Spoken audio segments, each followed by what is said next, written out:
News. ఇక phone tapping కేసులో నోటీసులు అందుకున్న మాజీ సీఎం కేసీఆర్ ఇవాళ సిట్ విచారణకు రాలేనన్నారు. మున్సిపల్ ఎన్నికల అభ్యర్థుల ఎంపికలో బిజీగా ఉన్నానన్నారు. ఇందుకు సిట్ అంగీకరించి మరో టైం పిలుస్తోంది. అయితే కేసీఆర్ కు సిట్ నోటీసులపై రాజకీయ దుమారం రగులుతోంది. ఇది రాజకీయ కక్ష సాధింపేనంటోంది బీఆర్ఎస్. అయితే సీఎంకు తెలియకుండా ఫోన్ ట్యాపింగ్ జరగలేదు అనేది కాంగ్రెస్ వాదన. ఈ విషయంపై ఇవాల్టి డిబేట్లో మనం చర్చించబోతున్నాం. నాతో పాటు డిబేట్లో పాల్పంచుకుంటున్నారు భారతీయ జనతా పార్టీ నాయకులు రవికుమార్ గారు, ఇక బీఆర్ఎస్ పార్టీ నుంచి దత్తాత్రేయ గారు, మరి కాసేపట్లోనే కాంగ్రెస్ అలాగే విశ్లేషకులు కూడా మనతో పాటు జాయిన్ అవుతారు. ఇద్దరికి కూడా నమస్కారం. ముందుగా రవికుమార్ గారు, నా ఆడియో క్లియర్ గా ఉందా మీకు?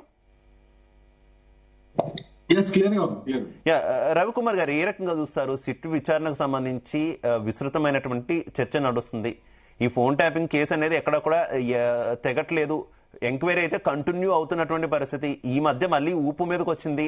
కేటీఆర్ ని విచారించారు, హరీష్ రావును విచారించారు, సంతోష్ రావును విచారించారు. అంతిమంగా నోటీసులు ఇప్పుడు కేసీఆర్ కి ఇచ్చారు, ఆయన రాలేరు అని అన్నారు. కాకపోతే దీని మీద కొంత రాజకీయ దుమారం రేగుతుంది కదా, ఆరోపణలు ప్రత్యారోపణలు నడుస్తున్నాయి. బీజేపీ ఏ యాంగిల్లో చూస్తుంది ఈ అంశాన్ని?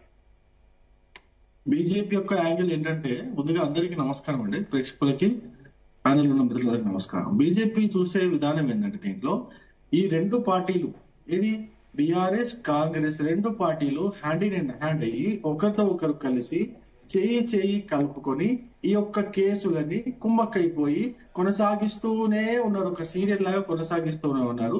ఈ యొక్క కేసులు ఖచ్చితంగా మళ్ళీ వచ్చే ఎలక్షన్ వరకు నడుస్తూనే ఉంటాయండి. శివగారు, ఖచ్చితంగా మళ్ళీ వచ్చే ఎలక్షన్ వరకు నడుస్తున్నాడు. నేను ఎందుకు చెప్తున్నాను ఈ మాట అంటే, సిట్టు విచారణ వేసి దాదాపు సంవత్సరంన్నర అవుతుంది. ఇప్పటి వరకు కూడా ఏం తెలియదు. ఈ కేసులోనే కాదు, ఫోన్ ట్యాపింగ్ కేసులోనే కాదు, మిగతా ఏ కేసులు కూడా, గొర్రెల స్కామ్ సంబంధించిన కేసు దగ్గర నుంచి స్టార్ట్ చేస్తే అనేక స్కాముల పైన ఇప్పటి వరకు ఈ రాష్ట్ర ప్రభుత్వం చిత్తశుద్ధితో, నిబద్ధతతో ఈ కేసులను ఒక కొలిక్కి తీసుకొచ్చి అందులో ఉన్నటువంటి నిందితులను పట్టుకొచ్చి అక్కడ పోయినటువంటి డబ్బును, అవినీతి జరిగినటువంటి డబ్బును రికవరీ చేయాలనే నిబద్ధత, నిజాయితీ ఈ ప్రభుత్వానికి లేదు.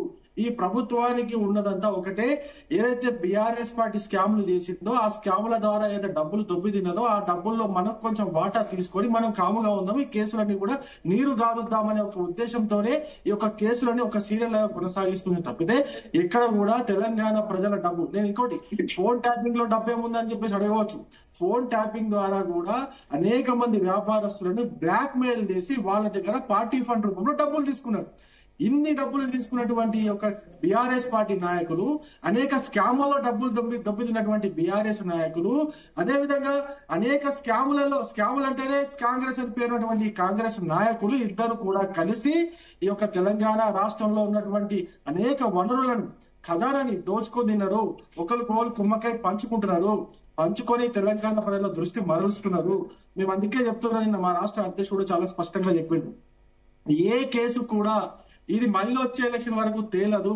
2014 నుంచి ఇప్పటి వరకు ఈ ప్రభుత్వంలో తీసుకుంటున్నటువంటి ప్రతి ఒక్క నిర్ణయం, అది 2014లో చిన్న స్కామ్, గొర్రెల స్కామ్ దగ్గర నుంచి స్టార్ట్ చేస్తే ఈ ప్రభుత్వంలో ఇప్పుడు జరుగుతున్నటువంటి నైనీ బ్లాక్ బొగ్గు గనుల కుంభకోణంలో వరకు కూడా ఈ ప్రభుత్వాలు, రెండు పార్టీల ప్రభుత్వాలు తీసుకున్నటువంటి ప్రతి ఒక్క నిర్ణయాన్ని సమీక్ష చేయాలా, సిట్టింగ్ జడ్జితో విచారణ జరిపించాలని చెప్పేసి మా రాష్ట్ర అధ్యక్షుడు కోరారు. అదే విధంగా మేము డిమాండ్ చేస్తున్నాం, తెలంగాణ ప్రజలందరికీ తెలియాలి, ఈ రాష్ట్రం సిద్ధించిన తర్వాత 2014 తర్వాత ఈ రాష్ట్రంలో తీసుకున్నటువంటి అన్ని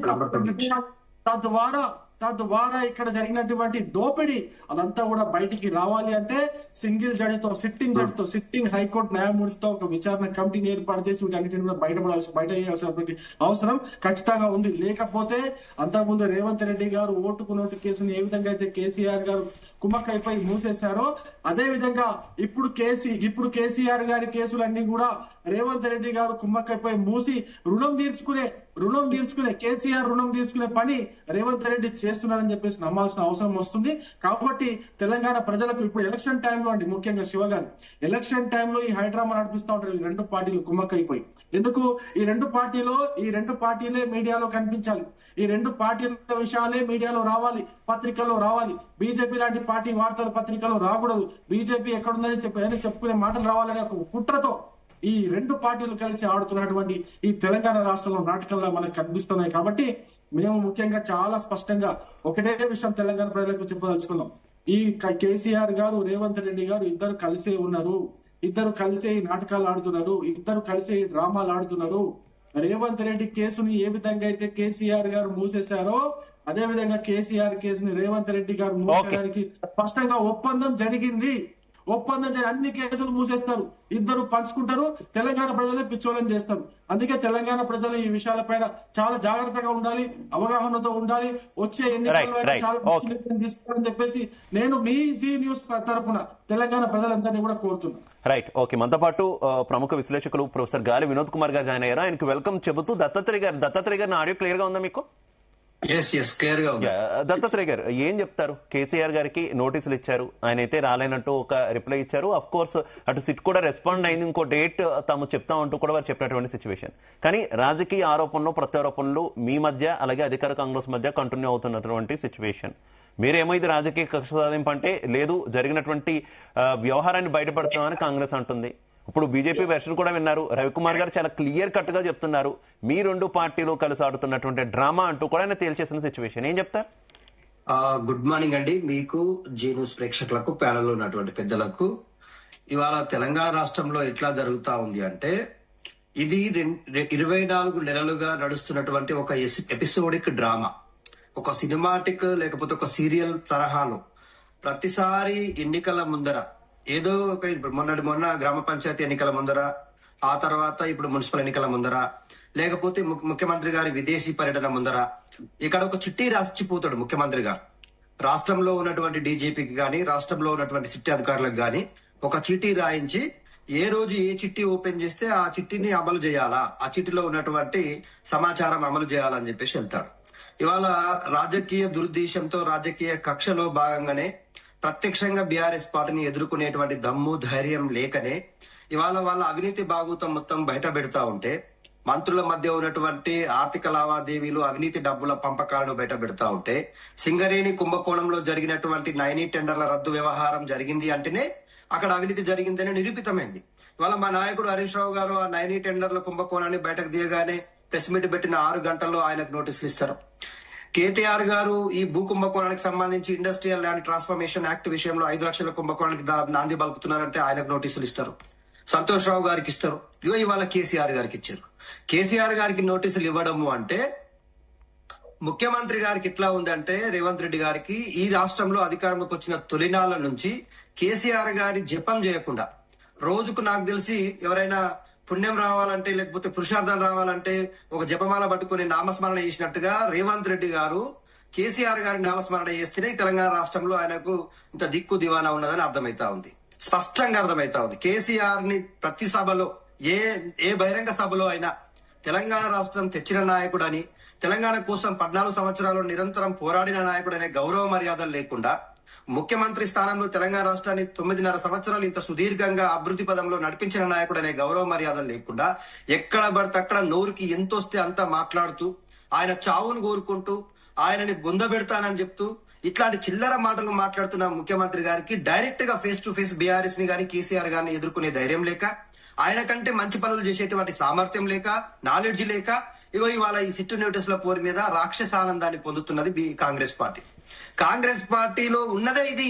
వాళ్ళ అవినీతిని బయటకు పెడితే, మేం చేసిన అవినీతి పక్కకు జరగాలంటే, మా అవినీతి భాగవతం గురించి ఎవరు డిస్కషన్ చేయొద్దంటే ఖచ్చితంగా ఇంకొక అంశాన్ని ముందుకు తీసుకొచ్చి రాజకీయ పబ్బం గడిపే ప్రయత్నం చేస్తారు. ఇవాళ రాజకీయ పబ్బంలో భాగంగానే గత ముఖ్యమంత్రి కేసీఆర్ గారికి నోటీసులు ఇచ్చారు. మాకు రాజ్యాంగం అంటే గౌరవం ఉందండి. బీఆర్ఎస్ పార్టీ నాయకులుగా సిట్టుకు గాని, ఆ చట్టాలకు గాని దేనికైనా గౌరవ మర్యాదలు ఇచ్చి మేము నోటీసులు ఇచ్చినటువంటి 6:30-7 గంటల్లోనే మేము సిట్టు విచారణకు ఎదుర్కొన్నాం. హరీష్ రావు గారు ఎదుర్కొన్నారు, కేటీఆర్ గారు ఎదుర్కొన్నారు, సంతోష్ రావు గారు, కేసీఆర్ గారు కూడా ఎదుర్కొంటారు. కానీ చూడండి ఎంత దురుద్దేశం ఉంటే, డైవర్ట్ పాలిటిక్స్. ఇవాళ కాంగ్రెస్ పార్టీకి ప్రత్యక్షంగా మున్సిపల్ ఎన్నికల్లో ఇది పార్టీ గుర్తుతో జరిగే ఎన్నిక కాబట్టి, పార్టీ గుర్తుతో జరిగే ఎన్నికల్లో ఖచ్చితంగా పార్టీ ఇచ్చిన హామీలని ప్రజలు నిలదీస్తారు కాబట్టి, ఇవాళ వాళ్ళకి 6 గ్యారెంటీలు నెరవేర్చలేదు కాబట్టి, ముఖం లేదు కాబట్టి, ఇవాళ 16 హామీలు 420 హామీలు పక్కకు పోయినాయి కాబట్టి, రైతుల దగ్గర ముఖం లేదు, యువకుల దగ్గర ముఖం లేదు, నిరుద్యోగులకు 2 లక్షల ఉద్యోగాల ఊసు లేదు, మహిళలకు ఇచ్చిన గ్యారెంటీలు పక్కకు పోయినాయి, అన్ని పక్కకు పోయినాయి కాబట్టి కేసీఆర్ ని తిట్టుకుంటా, కేసీఆర్ పేరు మీద ఇవాళ రాజకీయ పబ్బం గడిపే ప్రయత్నం చేస్తా ఉంది కాంగ్రెస్ పార్టీ. ఇది మొత్తం కూడా తెలంగాణ సమాజం చూస్తా ఉంది. ఓకే దత్తాత్రేయ గారు, కాంగ్రెస్ వెర్షన్ కూడా మనం విందాం. కాంగ్రెస్ వెర్షన్ విని నేను ప్రొఫెసర్ గారి దగ్గరికి వెళ్తాను. మనతో పాటు కాంగ్రెస్ పార్టీ నుంచి చరణ్ కౌశిక్ గారు జాయిన్ అయ్యారు. చరణ్ కౌశిక్ గారు, వెరీ గుడ్ మార్నింగ్. నా ఆడియో క్లియర్ గా ఉందా మీకు? Very good morning. Charan Kaushik గారు, ఏంటి సీరియల్ తీస్తున్నారు లేదంటే ఒక సినిమా తీస్తున్నారు అనేది విపక్షాల ఆరోపణ ఈ ఫోన్ ట్యాపింగ్ కేసు పేరుతో. ఏంటి సినిమా పేరేంటి, సీరియల్ పేరేంటి, ఏం చేయదలుచుకుంది కాంగ్రెస్ పార్టీ? రాజకీయ కక్ష సాధింపు అనేది బీఆర్ఎస్ ఆరోపణ కాదు, రెండు పార్టీలు కలిసి డ్రామా ఆడుతున్నారు అనేది బీజేపీ నుంచి రవికుమార్ గారు అంటున్నారు. ఏం చెప్తారు సార్? ఇక బీఆర్ఎస్ పార్టీ ఏంటంటే వాళ్ళు చేసింది కరెక్ట్, వేరే వాళ్ళు చేస్తే సినిమా సీరియల్ అంటారు, లేకపోతే ఇంకోటి అని చెప్పేసి ప్రచారం చేసే ప్రయత్నాలు వాళ్ళు ముందుకు పోతారు. వాళ్ళ ఆయనలో 9 సీట్లు వేసేసారు, 1 కాదు 2 కాదు. 2014 నుంచి 2023 వరకు 9 సీట్లు పడ్డాయి. 2017లో విఖారుద్దీన్ ఎన్కౌంటర్ మీద సిట్ వేసారు. 2016లో నయీముద్దీన్ ఎన్కౌంటర్ మీద సిట్ వేసారు. తర్వాత గంగాధర్ ఆత్మహత్య మీద సిట్ వేసారు. తర్వాత ఎమ్మెల్యేల కొనుగోలు వ్యవహారం మీద సిట్ వేసారు. ఎంసెట్ పేపర్ లీక్ మరి ఏమైంది సార్? 9 సీట్లు 1 సీట్ తెరిచిరా మీరు? కనీసం పిలిచి విచారించిరా? మీరు పిలిచారు, విచారించరు, మీరు కాలయాపన చేసి మీరు సీరియల్ నడిపించి దాని రాజకీయ పబ్బం వాడుకుని మీరు. మేం కాదు. ఇక్కడ చాలా స్పష్టంగా కార్ రేసింగ్ వ్యవహారంలో గవర్నర్ గారు అనుమతి కోరితే గవర్నర్ గారు చాలా స్పష్టంగా 3 నెలల తర్వాత అనుమతి ఇచ్చిండు. డిఓపిటి అనుమతి కోరిన అరవింద్ కుమార్ గారిని కేటీఆర్ కలిసి విచారించాలని చెప్పి డిఓపిటి అనుమతి కోరినాం. అది ప్రధానమంత్రి గారి నేతృత్వం వహిస్తారు, దానికి కేంద్ర ప్రభుత్వం అనుమతి ఇవ్వాలి. ఐఏఎస్ ఎవరిని విచారించాలన్నా కూడా ఖచ్చితంగా అనుమతి తీసుకోవాల్సిందే. వారు అనుమతి ఇవ్వలేదు. తర్వాత గొర్రెల్ స్కామ్ సంబంధించి ఏసీబీ విచారణ జరుగుతా ఉంది. ఈడీ ఎంటర్ అయింది. ఈడీ మొత్తం దర్యాప్తు పూర్తయిన తర్వాత మాత్రమే ఏసీబీ విచారణ చేయాలి. ఇక్కడ కాళేశ్వరం సంబంధించి ఆల్రెడీ కమిషన్ రిపోర్ట్ ఇచ్చింది. రిపోర్ట్ మీద మీరు కోర్టుకు పోయారు. అదే డ్యామ్ సేఫ్టీ అథారిటీ ఇచ్చిన రిపోర్ట్ మీద సిబిఐకి ఇచ్చిన 24 గంటల కేసు బుక్ చేస్తాను. ఇప్పుడు వాళ్ళు కేసు బుక్ చేయలేదు.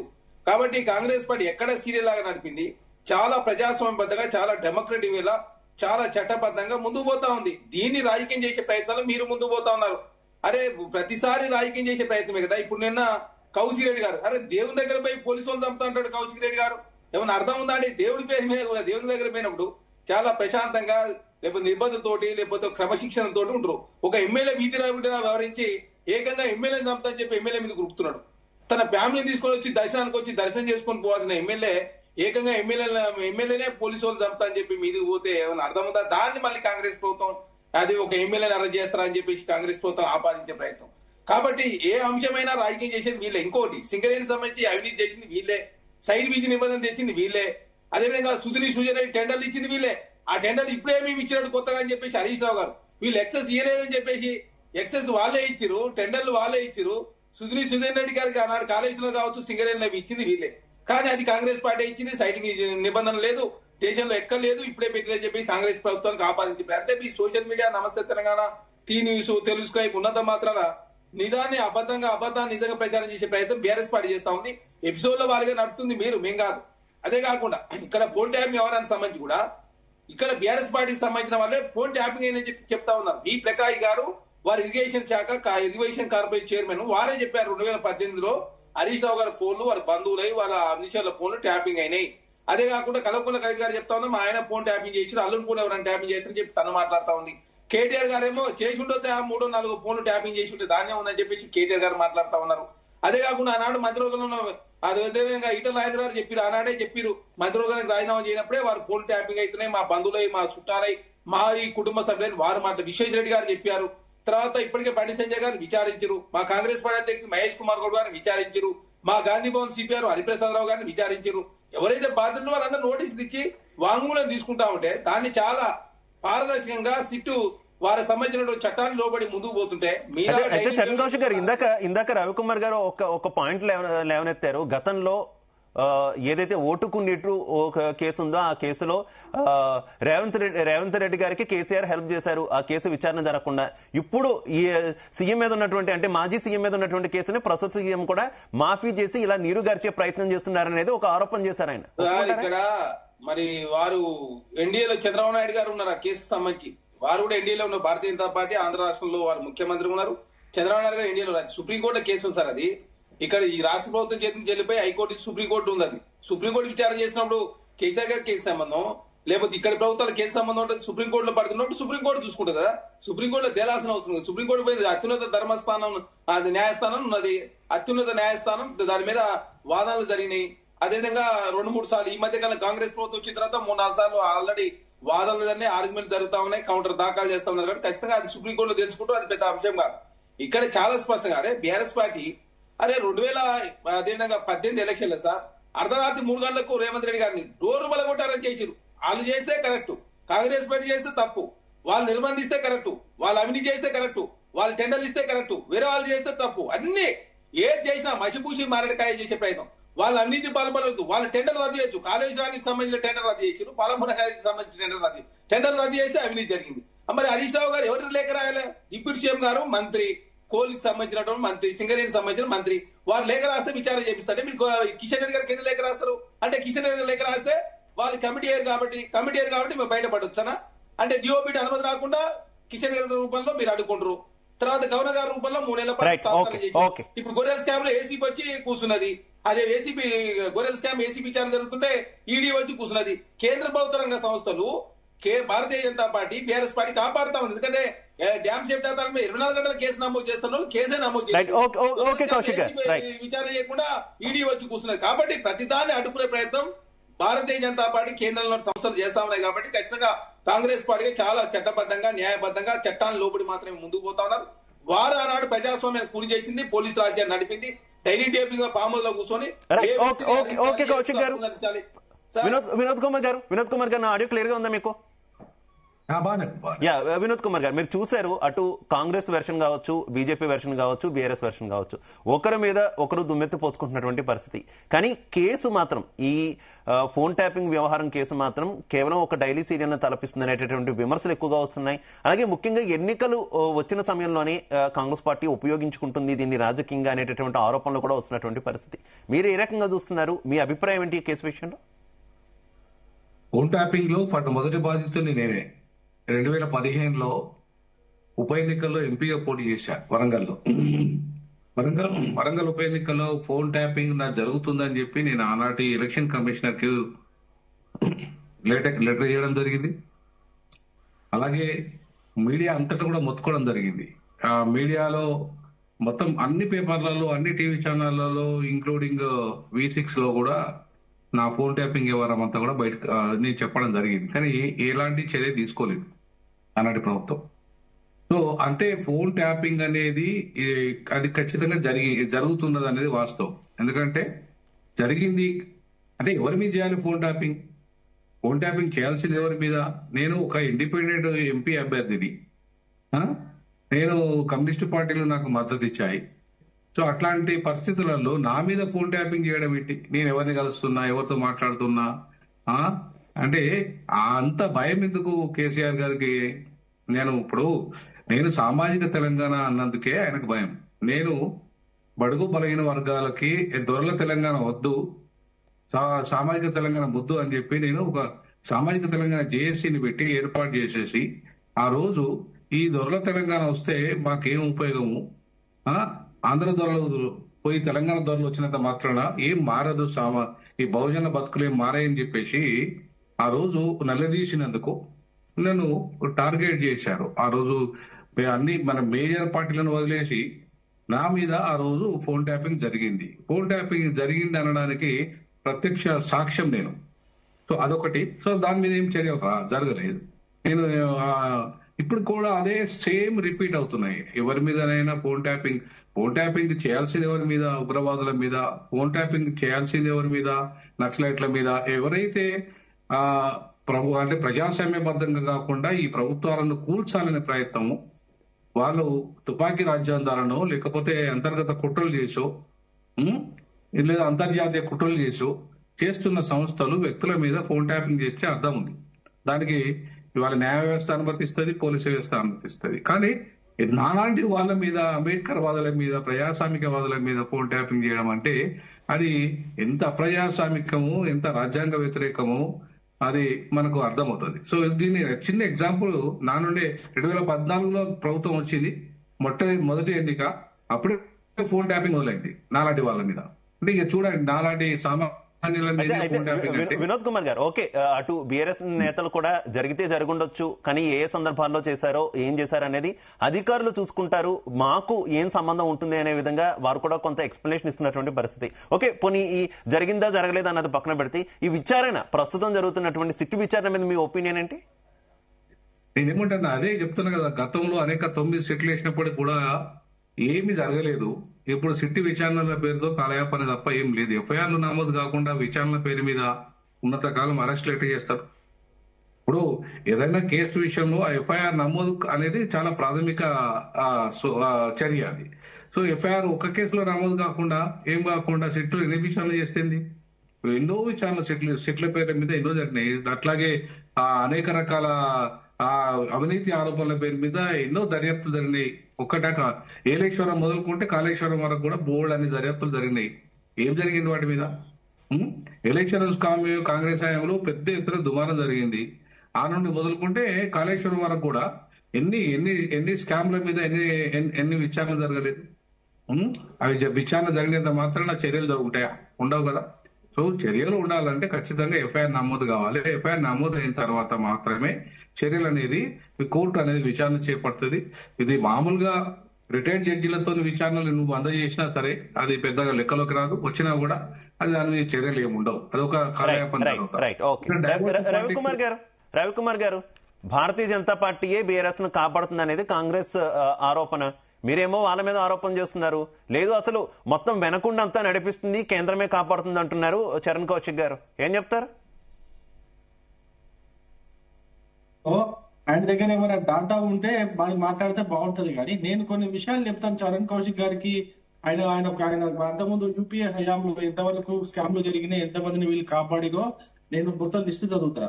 మేము బీజేపీ అధికారంలోకి వచ్చిన తర్వాత 2014 తర్వాత ఇప్పటి వరకు ఈ దేశంలో జరిగినటువంటి అన్ని స్కాముల్లో సమగ్రమైన విచారణ జరిపి దాదాపు 1,39,000 కోట్ల రూపాయల ఆస్తులను ఈడీ సీజ్ చేసింది.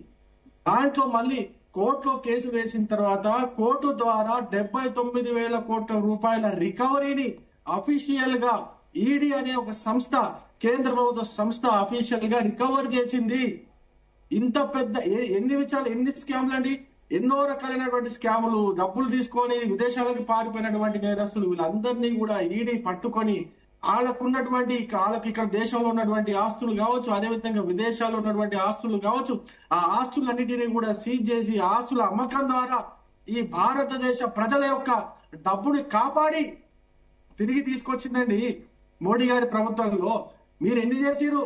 మీరు కానీ మీ హయాంలో మీరు కొంచెం వాళ్ళు కొంచెం పంచుకొని దోచుకొని కుమ్మకైపోయే వాళ్ళు, కాముగుండే వాళ్ళు. కానీ మీ ఇంత జరిగేదా ఎక్కడైనా రికవరీ? కేసులో రికవరీ జరిగేదా? 16 వినండి సార్, వినండి.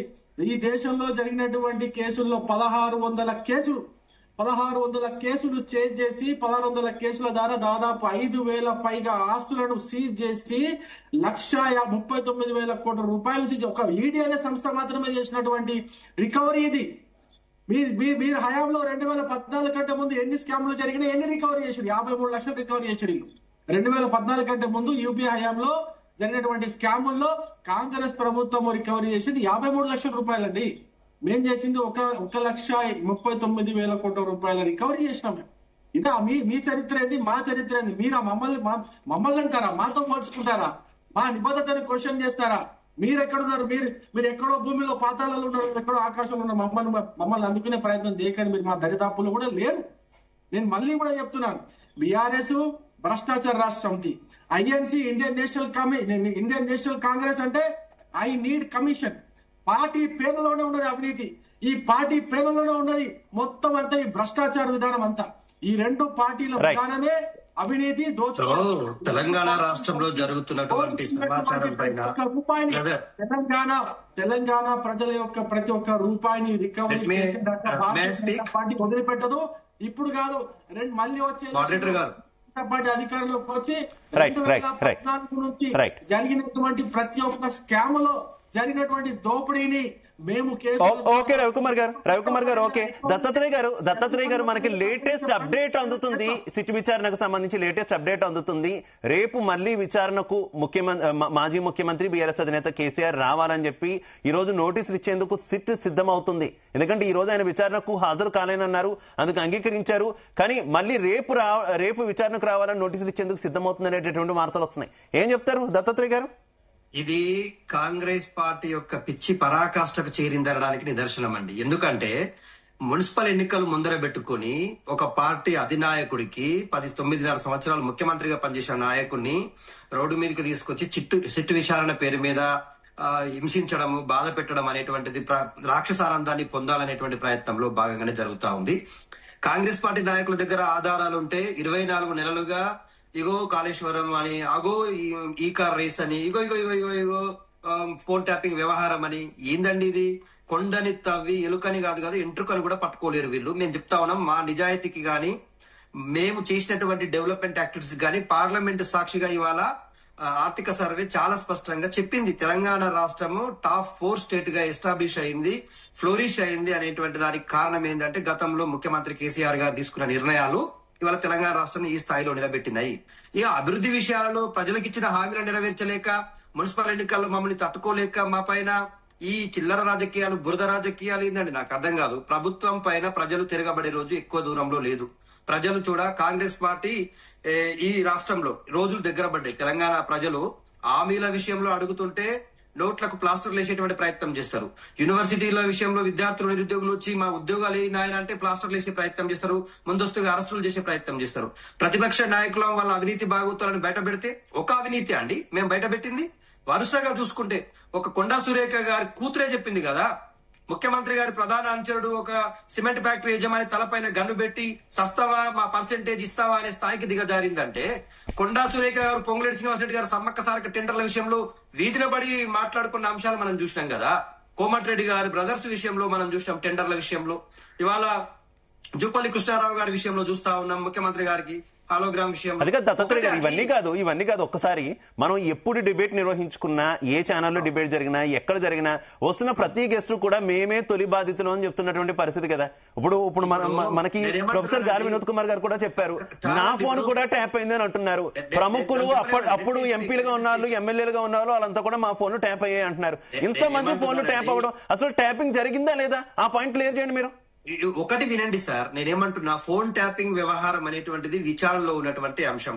ఇవాళ ప్రొఫెసర్ గాలికి వినోద్ కుమార్ గారి ఫోన్ ట్యాపింగ్ జరిగిందా, లేకపోతే కౌశిక్ జరిగిందా, దత్తాత్రేయ జరిగిందా? I am not the person to reveal it. The investigation authority, they are doing the job. వాళ్ళు they are going to tell them. వాళ్ళు అటాక్ పెట్టాలి కదా, అవుట్కమ్ రానివ్వండి, ఎవరిది జరిగింది ఎవరు జరగలేదు. ఇవాళ ప్రతి ఒక్కరు గత ప్రభుత్వం మీద వాళ్ళకి అభిప్రాయ భేదాలు ఉండొచ్చు, నచ్చొచ్చు నచ్చకపోవచ్చు. వాళ్ళ వ్యక్తిగత అంశాలని ప్రభుత్వాలపైన రుద్దే ప్రయత్నం చేయడం, నాయకులపైన రుద్దే ప్రయత్నం చేయడం, పార్టీలని ముద్దాయిగా నిలబెట్టే ప్రయత్నం చేయడం. ఇవాళ అధికారంలో ఉన్నటువంటి పార్టీ నాయకుడు కడిగిన ముత్యమైతే నిజంగానే ఆయన చాలా ధన్యుడు, లేకపోతే వీరుడు, విధేయుడు అంటే మనం మాట్లాడొచ్చండి. రెడ్ హ్యాండెడ్ గా నోట్ల కట్టలతో దొరికిపోయిన నాయకుడు ముఖ్యమంత్రిగా ఉండి ఒక వీధి రౌడీ లాగా బిహేవ్ చేసినటువంటి నాయకుడు ఇవాళ తెలంగాణ రాష్ట్రానికి ముఖ్యమంత్రి అయిండు. విలువలు లేని నాయకుడు ఇవాళ ముఖ్యమంత్రి అయిండు. తెలంగాణ రాష్ట్రం మీద అవగాహన లేని నాయకుడు ముఖ్యమంత్రి అయిండు. ఇవాళ ఢిల్లీలో జలవనరుల శాఖకు మధ్య అక్రమ నిర్మాణాలపైన, అక్రమ నీటి దోపిడీలపైన చర్చ జరుగుతూ ఉంటే ఆ చర్చకు ప్రాధాన్యత ఉండకూడదని ఇవాళ ఈ సిట్ నోటీసుల వ్యవహారం జరుగుతా ఉంది. దానిపైన చిత్తశుద్ధి ఉందా అండి? కృష్ణా నది జలాల వాటా విషయంలో మాట్లాడే దమ్ము లేదు, వాటి మీద పోరాడేటువంటి ధైర్యం లేదు. కానీ గతంలో ముఖ్యమంత్రిగా కేసీఆర్ గారు కృష్ణా నది జలాల్లో సెక్షన్ 3 సాధించి పాలమూరు రంగారెడ్డి ప్రాజెక్టుని 90% పూర్తి చేసినాం.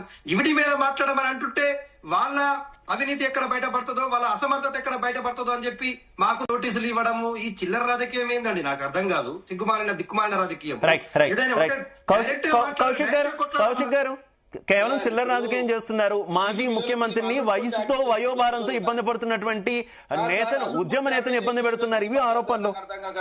అల్లుని ఫోన్ ట్యాపింగ్ చేసి మీరు విలువల గురించి మీరు మాట్లాడతారు. తెలంగాణ రాష్ట్ర సంపన్న వర్గాల భార్య భర్తల ఫోన్లు ఎన్ని రోజులు మీరు విలువల గురించి మాట్లాడతారా?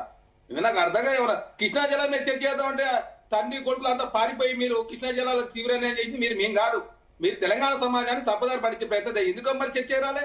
అంత ధైర్యం కూడా కేసీఆర్ గారు ఎందుకు పారిపోయాడు? పిల్లలు చూసుకున్నారు, పిల్లలు పారిపోయాడు, తండ్రి పారిపోయారు, ముగ్గురు కలిసి పారిపోయారు. ఏనాడు పాలమూరు రంగారెడ్డి 90% పూర్తయినది. ఏమైనా అర్థం ఉందా? 23,000 కోట్ల రూపాయలు ఖర్చు పెట్టింది, 55,000 కోట్ల రూపాయలు ఖర్చు పెట్టాలా? 25% పూర్తయింది, ఇంకా అంచనాలు పెరిగిన 8,000 కోట్లు అని చెప్పి అంచనాలు పెడతాడా? పచ్చి అబద్ధాలు ప్రచారం చేసే ప్రయత్నం బీఆర్ఎస్ పార్టీ చేస్తుంది. అరే ఫోన్ ట్యాపింగ్ జరిగిందని సొంత కూతురు చెప్పుకుంటే నాకు అర్థం కాక కొత్త కూతురు ఫోన్ ట్యాపింగ్ చేశాక వీళ్ళట సచిన్లు మా అంత సచిన్లు అని చెప్తా ఉన్నారు. అమర్జ్యోతి నుంచి అంబేద్కర్ విగ్రహం వరకు, సెక్రటరీ నుంచి సీతారాం రాయుడు వరకు, ప్రగతి భవన్ నుంచి పాలమూరు రంగారెడ్డి వరకు, కలెక్టరేట్ నుంచి అదేవిధంగా కాళేశ్వరం వరకు, మిషన్ భగీరథ నుంచి మిషన్ కాకతీయ మొత్తం పెద్ద ఎత్తున అవినీతి పాల్పడరని చెప్పి కలపూల ఖైదీ గారు చెప్తారు. సార్ మీరు చెప్పింది కాదు, మీ పార్టీలో ఎమ్మెల్సీ ఎంపీ పని చేసిన కలపుల కవిత గారు చెప్తా ఉన్నారు. ఎక్కడ పెట్టుకోవాలో అర్థం చేసుకోండి. మీరంతా చేసిన పాపాలని ఎవరు మాట్లాడిస్తున్నారో తెలంగాణ సమాజానికి తెలుసు కదా. కాంగ్రెస్ ప్రభుత్వం ఆపాదిస్తే నాకు అర్థం కాక అది ఉదయం నాయకులు అయితే ఫోన్లు ట్యాప్ చేస్తారా? ఉదయం నాయకులు అయితే భార్య భర్తలు మాట్లాడే ఫోన్లు ఇంటర్ అయింది. మరి నాకు అర్థం కాదు. మీరు చేసిన తప్పని మీరు చేసేదో నోటీసులు మేమే ఇచ్చినట్టు 9 సీట్లు వేసి ఏమేసారి సీట్లకు సంబంధించి రిపోర్టే బయట పెట్టలేదు. అదే కాకుండా భారతీయ జనతా పార్టీ ఇంత చెప్తుంది సార్. ఏమైంది సార్ వివేకానంద కేసు, మరి సిబిఐ ఏమైంది సార్? ఈ వివేకానంద గారి కేసు ఏమైంది? అవినాష్ గారు ఎప్పుడు అరెస్ట్ చేస్తారు? తర్వాత ఆంధ్ర రాష్ట్రంలో రథం దగ్గర అయితే సిబిఐకి ఇచ్చారు, ఏమైందో తెలియదు. ఐఏఎస్ ఎంపీ కేసు 19 సంవత్సరాలు పట్టింది. 10,975 కేసులు సిబిఐ కేసులు పెండింగ్ ఉన్నాయి సార్. 25 మంది భారతీయ జనతా పార్టీ జాయిన్ అయితే 23 మంది క్లీన్ చీట్ ఇచ్చారు. వీళ్ళు ఏదో మొత్తం దేశాన్ని ఉద్ధరించడం మాట్లాడితే 18 లక్షల లోన్లు రైట్ ఆఫ్ చేసింది సార్. వీళ్ళు లైన్లో కాంగ్రెస్ ప్రభుత్వం వచ్చిన తర్వాత 2004 నుంచి 2014 1,61,326 కోట్ల రూపాయలు రికవర్ చేసిన బ్యాంకులు. ఒక్క రూపాయలు రికవర్ చేసిన మీరు, ఒక్క రూపాయి రికవర్ చేయకుండా 18 లక్షలు రైట్ ఆఫ్ చేసి పెట్టుబడిదారులు మేలు చేసింది మేము కాదు. భారతీయ జనతా పార్టీ, భారతీయ జూమ్లా పార్టీ బ్రిటిష్ జనతా పార్టీగా మారి భారతీయ ఎన్డీఏ అంటే national development for Adani Ambani కోసం కాంగ్రెస్ ప్రభుత్వం పనిచేయడంలే. మీరు చేసిన అదాని కోసం, అంబానీ కోసం. అదే కాకుండా ఈడీ సిబిఐని వాడుకొని మీరు రాజకీయ పాపం గడిపి తప్ప కాంగ్రెస్ పార్టీ ఇలాగ మీరు ఏమైనా స్వచ్ఛందంగా వివరించారా? మన్మోహన్ సింగ్ గారు ఉన్నప్పుడు ఆనాడు జీడీపీ అయింది, ఈ రోజు జీడీపీ అయింది. ఆనాడు రూపాయి అయింది, ఈ రోజు రూపాయి అయింది. నాకు అర్థంగా కడతా. ఆ రోజు పేదరికి అయింది, ఈ రోజు పేదరికి. ఆనాడు అప్పుడేంది, ఈనాడు అప్పుడు చర్చ చేద్దామంటే మేము చర్చ చేయడానికి ప్రభుత్వం సిద్ధంగా ఉంది. రండి అసెంబ్లీ కంటే. అసెంబ్లీకి భారతీయ జనతా పార్టీ ఉన్నారు, వచ్చి వాళ్ళేదో నామకేవాసు వాళ్ళు వరుస్తారు, బీఆర్ఎస్ పార్టీ ఏమో వాకౌట్ చేసి వెళ్ళిపోతారు. అంశం మీదే, సబ్జెక్ట్ మీరు డిసైడ్ చేసుకుని సింగరేణి కాదు, తెలంగాణ రాష్ట్ర అప్పులు కాదు, హామీలు కావచ్చు, తర్వాత ఏదైనా స్కీమ్స్ కావచ్చు, అన్ని మీద చర్చ చేద్దాం. మీ పారిపోతున్న సబ్జెక్ట్ మీరు డిసైడ్ చేసుకోండి. అరే జీఓపీ అనుమతి ఎప్పుడు ఇస్తాం చెప్పండి? ప్రధానమంత్రి కేసు పెట్టారు. అనుమతి తీసుకున్నారు. మీరు పెద్ద పెద్ద మాటలు మాట్లాడితే ఎట్లా? నాకు అర్థం కాకడతా. భారతీయ జనతా పార్టీ ఎందుకంటే అనవసరంగా మాట్లాడి బోర్డు ఒక అంశం కాదు, అన్ని అంశాలు ప్రభుత్వ రంగ సంస్థలు విపరీతంగా అమ్మినోళ్ళు, అదాని బొగ్గు మొత్తం 5,000 కోట్ల రూపాయలు మేలు చేసిన మీరు. ఈ దేశంలో అంతా సర్వనాశనం చేసింది మీరు. కాకపోతే మీరేదో ఉద్ధరిస్తే కాంగ్రెస్ పార్టీని మొత్తం ఎక్కడ ఏమైంది సార్? బొగ్గు సంబంధించి scam supreme court clean seat ఇచ్చింది, 2G స్పెక్ట్రమ్ క్లీన్ సీట్ ఇచ్చింది. దాన్ని వాడుకొని నరేంద్ర మోడీ ప్రధానమంత్రి అయింది తప్ప కాంగ్రెస్ పార్టీ ఒక స్కామ్ జరగలేదు, నిర్ధారణ అయింది కదా. కాంగ్రెస్ ప్రభుత్వంలో యూపీఐలో ఉన్న వాళ్ళని, రాజా గారిని, కనిమని గారిని జైల్లో పెట్టింది అది కాంగ్రెస్ పార్టీ. మీరు అశోక్ చౌహాన్ సారా కేసు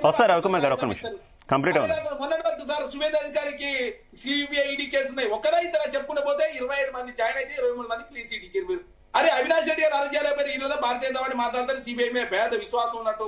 మీరు రాజకీయ పాపం గడిపే ప్రయత్నం దయచేసి మానుకోండి. 10,937 కేసులు ఉన్నాయి పెండింగ్. మరి అవన్నీ క్లియర్ ఎప్పుడు చేస్తారు చూడండి. వినోద్ కుమార్ గారు ఇప్పుడు అనుమతి ఇప్పియాలని చెప్పి కాంగ్రెస్ పార్టీ కోరుతా ఉంది. తర్వాత సిబిఐ సంబంధించి కాళేశ్వరం విషయంలో 24 గంటల కేసు నమోదు చేస్తారు. కేసు నమోదు చేయలేదు. ఆంధ్రకి ఇచ్చి 59,000 కోట్ల రూపాయలు బీహార్కి ఇచ్చి తెలంగాణ రవికుమార్ గారు ఒక్క నిమిషం, మీ వాయిస్ క్లియర్ గా లేదు, కట్ అవుతుంది. నేను మీ దగ్గరకు వస్తా. మీ వాయిస్ క్లియర్ గా లేదు, ఒక్క నిమిషం ప్లీజ్. చాలా ఉన్నాయి. అదే కుంభమేళకు జాతీయ హోదా ఇస్తారు. మా సమ్మక్క సారకు 3 కోట్ల రైట్. ఓకే కౌశిక్ గారు ఖర్చుపోయింది సార్. ఏ అంశం మీద చర్చ చేద్దాం రండి అసెంబ్లీ కంటే. అసెంబ్లీలో చర్చ చేయకుండా ఒకటి బయట ఉండి ఏది పద్ధతి మాట్లాడితే ఎట్లయితుంది? రైట్. ఓకే కౌశిక్ గారు. వినోద్ కుమార్ గారు అసలు ఫోన్ ట్యాపింగ్ కేసుకు సంబంధించి నిర్దిష్టమైనటువంటి ఆధారాలు లేవు. ఆధారాలు నిజంగా ట్యాపింగ్ అంటే కాంగ్రెస్ నాయకులు ఆరోపించడం మాత్రం ఆధారాలు ఇప్పటికే చెరిపేశారు. వాటన్నింటినీ మూసీలో పడేశారని కొన్నాళ్ళన్నారు, కాల్చేశారని ఇంకొన్ని వ్యాఖ్యానాలు చేశారు. అసలు ఆధారాలే లేనటువంటి కేసుని కేవలం రాజకీయంగా వాడుకుంటున్నారు తప్పితే ఇందులో అంతిమంగా తెలియదు ఏం లేదు అనేది చాలా మంది చెప్తున్నటువంటి అంశం. ఏమంటారు వినోద్ కుమార్ గారు ప్లీజ్? నేను అదే అంటున్నా. నేను ఏమంటున్నానంటే ఇప్పుడు వాళ్ళ 6 గ్యారంటీలు 400 హామీలు ఏవైతే నెరవేర్చకుండా ఎన్నికలు పోతున్నారో ప్రజలు నిలదీస్తారు. నిలదీయడానికి పెద్ద ఆయుధం అది. సో ఆయుధాన్ని డైవర్ట్ చేసే పాలిటిక్స్ లో భాగంగానే ఇవి జరుగుతున్నాయి తప్ప నిజంగా చిత్తశుద్ధి ఏ పార్టీకి లేదు. నేను చెప్తున్నాను, గతంలో కాంగ్రెస్ పార్టీకి చిత్తశుద్ధి లేదు. సుదీర్ఘకాలంగా ఈ దేశాన్ని పరిపాలించిన కాంగ్రెస్ పార్టీ గాని, బీజేపీ పార్టీ గాని, 10 ఏళ్ళు పరిపాలించిన బీఆర్ఎస్ పార్టీ గాని, ఈ పార్టీలకు చిత్తశుద్ధి ఉంటే నిజంగానే అవినీతి రహిత సమాజాన్ని నిర్మించాలనుకుంటే ఇప్పుడు నేను రెడీగా ఉన్న ఆర్పీఐ పార్టీ అధ్యక్షుడిగా నేను రెడీగా ఉన్న నా ఆస్తులు, నా వివరాలన్నీ టోటల్ బయట పెట్టడానికి రెడీగా ఉన్నా. వాళ్ళు రెడీగా ఉన్నారా? వాళ్ళ ఆస్తులు ఎంత? వాళ్ళ రాజకీయాలకు రాకముందు ఆస్తులు ఎంత? ఇప్పుడున్న ఆస్తులు ఎంత? ఒక్కసారి విచారణ చేపడితే ఎంత అవినీతి జరిగిందో అర్థమవుతుంది. ఇప్పుడు ఆ రేవంత్ రెడ్డి కావచ్చు, రామచంద్రరావు కావచ్చు, లేకపోతే కేసీఆర్ కావచ్చు, ఈ ముగ్గురు అధ్యక్షులు ఉన్నారు కదా, ఈ ముగ్గురు అధ్యక్షులు వాళ్ళు ఎట్లా సంపాదించారు ఆస్తులని, ఏ రకంగా ఈ ప్రభుత్వాలను నడిపిన వాళ్ళు కానీ, ప్రస్తుతం కేంద్రంలో కానీ రాష్ట్రంలో కానీ ప్రభుత్వం నడుపుతున్న పార్టీలు కానీ వాళ్ళ ఆస్తుల వివరాలు చెప్పమానండి. రాజకీయాల్లోకి రాకముందు, ఇప్పుడు వచ్చిన తర్వాత ఇదొక్కటి చాలు బయటపడడానికి, వీళ్ళ అవినీతి భాగవతం అంతా బయట పెట్టడానికి. సో కాబట్టి ఇవాళ అందరూ ఏమంటారు, అది కోడి కూర, అందరూ బ్రాహ్మణులే గాని కోడిట్లా మయమైంది అనేది సామెత ఉన్నట్టుగా వీళ్ళంతా నీతి గురించి మాట్లాడుతున్నారు. మరి నీతి గురించి మాట్లాడుతుంటే విపరీతంగా ఇంత దోపిడీ జరుగుతుంది, లక్షల కోట్ల దోపిడీ జరుగుతుంది. వీళ్ళంతా నీతిమంతులైతే లక్షల కోట్ల దోపిడీ ఎట్లా జరిగింది? ఇవాళ తెలంగాణలో 24 లక్షల ఎకరాల భూములు, పేదల భూములు, అసైన్డ్ భూములు 20 లక్షల ఎకరాల వరకు మొత్తం కబ్జా గురైపోయినాయి. మొత్తం ధరణి పేరు మీద అక్రమాలు చేశారు. ఇలా భూభారతి వచ్చి కూడా ఏమీ చేయలేదు. వాళ్ళకి ఇంతవరకు ఇవ్వలేదు. వాళ్ళకు పట్టాలు భూమి హక్కులు కల్పిస్తానే ఇవ్వలేదు. 20 లక్షల ఎకరాల పేదల భూములు కొట్టేసిన చరిత్ర ఏమది? అదే ఇందిరాగాంధీ గారు ఇచ్చింది. ఆ భూములు ఇచ్చింది ఎవరు? ఆ రోజు ఇందిరాగాంధీ గారు ఇచ్చారు భూములు. 24 లక్షల ఎకరాల భూములు ఇచ్చింది. పాపం ఆమె ఒక గొప్ప కమిట్మెంట్ తోని పేదరిక నిర్మూలన, గరీబీ హఠావు నినాదంతో ఇవాళ పేదరిక నిర్మూలన చేయాలని ఇచ్చిన భూములను ఇవాళ కొలగొట్టింది ఎవరు? ఆ భూములన్నీ తెలంగాణ ప్రజలకు ఇచ్చిన భూములను. ఇవాళ ఈ తెలంగాణ ప్రజలకు, తెలంగాణకు ఇవాళ ఇంతమంది త్యాగాలు చేసి 1200 మంది పైగా త్యాగాలు చేసిన తర్వాత వచ్చిన తెలంగాణను దోపిడీ చేసింది ఎవరు? ఉమ్మడి ఆంధ్రప్రదేశ్ కంటే తెలంగాణ విపరీతమైన భూ దోపిడీ కానీ, విపరీతమైన సంపద దోపిడీ కానీ జరిగింది తెలంగాణ వచ్చిన తర్వాత. దానికి బాధ్యత వహించరా? దానికి బీఆర్ఎస్ కానీ ఇప్పుడున్న కాంగ్రెస్ కానీ బాధ్యత వహించదా? ఇవాళ మొత్తం భూస్వాములు, పెట్టుబడిదారులకు ఉపయోగం జరుగుతుంది. ఇప్పుడు 9 టెండర్లు ఎవరి కోసం అండి? 9 టెండర్ల విషయంలో ఇవాళ జరుగుతున్న లావాదేవీలు అక్కడ మంత్రులు చేయలే, ఇద్దరు మంత్రుల మధ్య జరుగుతున్న కొట్టాడు కదా. అది అవినీతిలో, అక్కడ అవినీతిలో చివరిగా వినోద్ కుమార్ గారు కంక్లూడ్ పాయింట్ చెప్పండి. అసలు ఈ కేసులో మీరు ఏం డిమాండ్ చేస్తున్నారు? ఏ కేసు అయినా సరే, మనం రాజ్యాంగం రాసుకున్నాము, చట్టాలు రూపొందించుకున్నామండి. ఏ కేసు అయినా చట్టం ముందు అందరం సమానమే అని చెప్పేసి మన రాజ్యాంగం ఉంది, చట్టంలో ఉంది.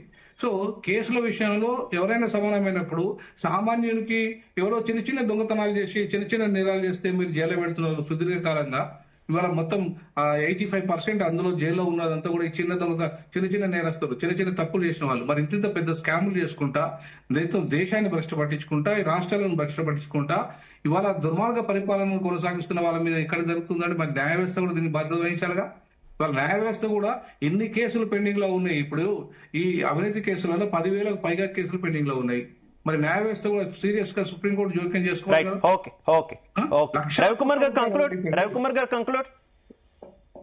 వాయిస్ చిన్నగా వస్తుంది శివ.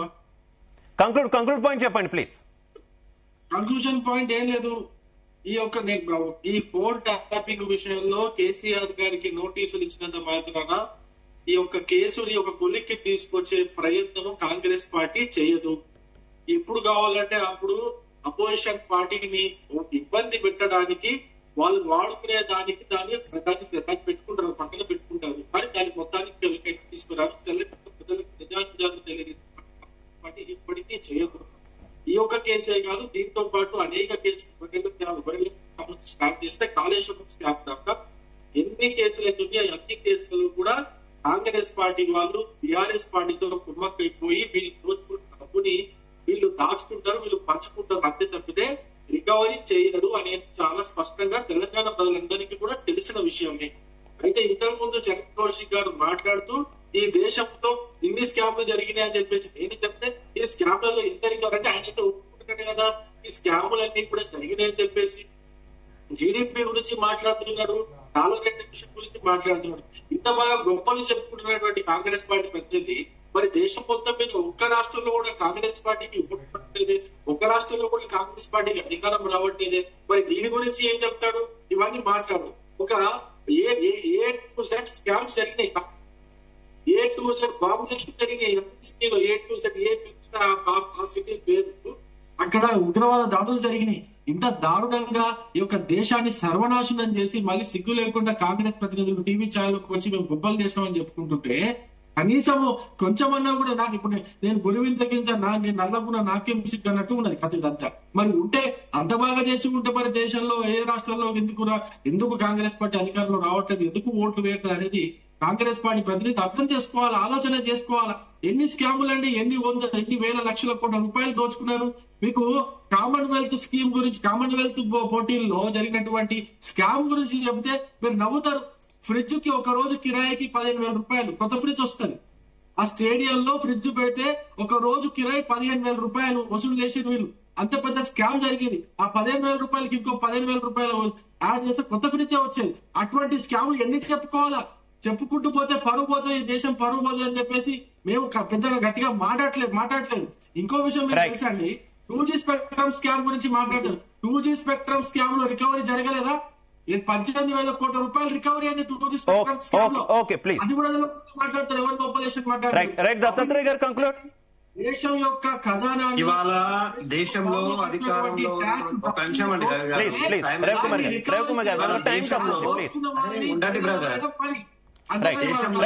ఓకే రవికుమార్ గారు ప్లీజ్ మనకు టైం తక్కువ ఉంది అర్థం చేసుకోవాలి. దత్తాత్రేయ గారు కంటిన్యూ. దేశంలో ఉన్నటువంటి పాలిస్తున్నటువంటి బీజేపీ పార్టీ కావచ్చు, రవికుమార్ గారు ప్లీజ్ కాంగ్రెస్ పార్టీ కావచ్చు, ఇవాళ వాళ్ళ మధ్య ఉన్నటువంటి చీకటి ఏందండి ఇది? రవికుమార్ గారు ప్లీజ్ కంక్లూడ్ టైం. నేను మిగిలిన వారికి అవకాశం ఇవ్వాలి. రవికుమార్ గారు రవికుమార్ గారు ప్లీజ్ కాంగ్రెస్ పార్టీ వాళ్ళు, బీఆర్ఎస్ పార్టీ రవికుమార్ గారు అర్థం చేసుకోవాలి. మిగిలిన టైం కంటిన్యూ దత్తాత్రేయ గారు. డెకోరం యొక్క ప్రోటోకాల్ ని పాటించాలి. మాట్లాడమన్నప్పుడే మాట్లాడే సమయస్ఫూర్తి ఉండాలి. ఏంటండి ఇది నాకు అర్థం కాదు. వాళ్ళ సమయం అయిపోయినా కూడా ఇంకొకరి సమయంలో మాట్లాడి ఇట్ ఇస్ నాట్ గుడ్ అండి. నాకు అర్థం కాదు. ఏమంటున్నానంటే నీతులు చెప్పడానికి బీజేపీ పార్టీ నాయకులకు చాలా బాగా నీతులు చెప్పడం వచ్చండి. నేనేమంటా ఉన్నాను, ఇప్పుడు ఉన్నటువంటి పరిస్థితుల్లో ఈ దేశంలో ఉన్నటువంటి ప్రతి అంశం పైన రాష్ట్రంలో ఉన్నటువంటి చాలా అంశాలు, ఒక తెలంగాణ రాష్ట్రంలోనే కాదు, తెలంగాణ రాష్ట్రంలో ఉన్నటువంటి అంశాలపైన విచారణ విషయంలో గాని, అక్కడ ఉన్నటువంటి దేశంలో ఉన్నటువంటి విచారణ అంశాల విషయంలో గాని ప్రాంతీయ పార్టీల అస్తిత్వాన్ని కనుమరుగు చేయాలనే ఉద్దేశంతో ఈడీ, సిబిఐలను వాడుతూ రాజ్యాంగబద్ధమైనటువంటి సంస్థలను రాజకీయ సంస్థలుగా మార్చింది బీజేపీ పార్టీ. ఇవాళ ప్రాంతీయ పార్టీలలో ఉన్నటువంటి చురుకైనటువంటి వ్యక్తులను ఈడీలను, సిబిఐలను పంపించి బెదిరించి వాళ్ళ పార్టీలో చేర్పించుకొని, వాళ్ళ పార్టీలో చేరిన తర్వాత బీజేపీ కండువా కప్పుకుంటే ఆయన మీద ఉన్న కేసులన్నీ కూడా పోతాయి, ఆయన పతితుడు అయిపోతాడు. సో ఇట్లాంటి చిల్లర రాజకీయాలు ఈ దేశంలో నడుస్తున్నప్పుడు నిజాయితీగా నిక్కచ్చిగా తెలంగాణ రాష్ట్రాన్ని సాధించి ఈ రాష్ట్రాన్ని ముందు వరుసలో నిలబెట్టాలని మేము ప్రయత్నం చేస్తుంటే, బొగ్గుగని కుంభకోణంలో ఇవాళ కిషన్ రెడ్డి గారిది, రేవంత్ రెడ్డి గారిది వాటా తెలుస్తుంది, వీళ్ళ భాగోత్వం బయటపడుతుంది అని చెప్పేసి మేము బయట పెట్టినటువంటి 6 గంటల్లో మా నాయకులకు నోటీసుల పరంపర కొనసాగుతుంది. మొదట హరీష్ రావు గారికి, తర్వాత కేటీఆర్ గారికి, తర్వాత సంతోష్ రావు గారికి, తర్వాత కేసీఆర్ గారికి, నెక్స్ట్ ఇవాళ ఆర్ఎస్ ప్రవీణ్ కుమార్ గారికి కూడా నోటీసులు ఇచ్చేటువంటి ప్రయత్నం చేశారు. అంటే ఎక్కడికక్కడ కూడా ప్రతిపక్ష పార్టీల గొంతు నొక్కేయాలనే ప్రయత్నం చేస్తా ఉన్నారు. రాజ్యాంగబద్ధమైన సంస్థల మీద గౌరవం ఉంది కాబట్టి మా నాయకుడు చాలా స్పష్టంగా చెప్పిండు, సిట్టు విచారణకు మీరు మరో తేదీ నిర్ణయించుకోండి. మేము మున్సిపల్ ఎన్నికలలో పోటీ చేసినటువంటి అభ్యర్థుల ఖరారు విషయంలో బిజీగా ఉన్నాము. అభ్యర్థుల యొక్క ఖరారు అంశాన్ని మేము పరిశీలిస్తా ఉన్నాము. ఎవరిని పోటీలో ఉంచాలి, ఎక్కడ ఏ విధంగా పోటీ చేయాలనే అంశంలో కొంత బిజీగా ఉంది పార్టీ క్యాడర్ మొత్తం కూడా. అంటే ఈ అంశాన్ని నుంచి తప్పించడం కోసమో లేకపోతే పోటీలో బలమైనటువంటి అభ్యర్థులు ఉండకుండా చూడడం కోసం రాజకీయ ఎత్తుగడలో కక్షలో భాగంగా ఇవాళ మాకు సిట్ నోటీసులు ఇచ్చినట్టుగా భావిస్తా ఉన్నాం. ఒక్క సిట్ నోటీసులకే విచారణ ఎదుర్కోకుండా తప్పించుకునే నాయకులం కాదండి మేము. కాళేశ్వరం విషయంలో మేము వచ్చినా మాట్లాడినాం, అక్కడ ఏం లేదు తెలియంది. ఇంకా ఎన్ని విచారణలకు పిలిచినా కూడా we're willing to attend. But ఒకటి మాత్రం గుర్తుపెట్టుకోండి, తెలంగాణ రాష్ట్రంలో జరుగుతుంది ఏంటి అంటే వాళ్ళ అవినీతి భాగోతం బయట పెడుతున్న ప్రతిసారి ప్రతిపక్షాల గొంతు నొక్కడం కోసం ఇగో ఇట్లా విచారణ పేరు మీద మానసికంగా విధించేటువంటి ప్రయత్నం చేస్తారు. ఓకే, థ్యాంక్ యూ దత్తాత్రేయ గారు, థ్యాంక్ యూ వినోద్ కుమార్ గారు, థ్యాంక్ యూ రవికుమార్ గారు, థ్యాంక్ యూ చరణ్ కౌశిక్ గారు. అందరికీ ధన్యవాదాలు డిబేట్ లో పాల్పంచుకున్నందుకు.